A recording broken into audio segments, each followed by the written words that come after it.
السلام عليكم ورحمة الله وبركاته. اللهم صل وسلم وبارك على سيدنا محمد. منورين مطبخ نونو. النهاردة هنعمل أكلة من ألذ الأكلات اللي هنعملها سوا مع بعضنا. تعالوا نشوف المكونات مع بعض. معايا بطة ومعايا بصل وفلفل اسود وملح.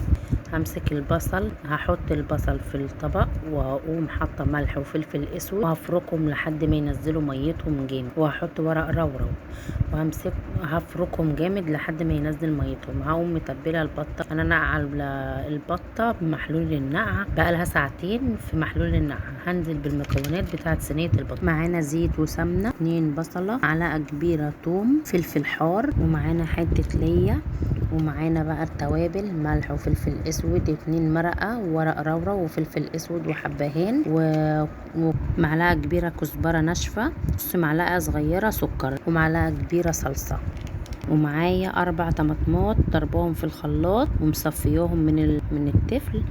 همسك التوابل مع البصل ومع الزيت والسمنه والليا وكله التوابل دي هنزل عليها واقلبهم كلهم واحطهم في الصينيه وادخلهم، وبعد كده هقوم مدخلها الفرن كده. واول ما تستوي واوريكم الشكل بتاعها، وده الشكل بتاعها. وهنعمل رز بالشعريه، كوبايه شعريه على كوبايتين رز. هشوح الرز وبعد كده هنزل عليهم بالشوربه. حطيت هنا سمنه وبعد كده حمرت العصفور، وبعد ما حمره هنزل عليه بالشوربه، وحطيت فلفل اسود وملح. السمنه لحد ما تقدح جامد، وقمت نازله عليها بالرايه تتشوح. نزلت عليها بروزميري وزر الورد اتشوحت، وبعد كده قلبتها وجوز الطيب وحطيتهم، وبعد كده حطيت الميه بتغلي وقرفه وورق رورو وملح وفلفل اسود.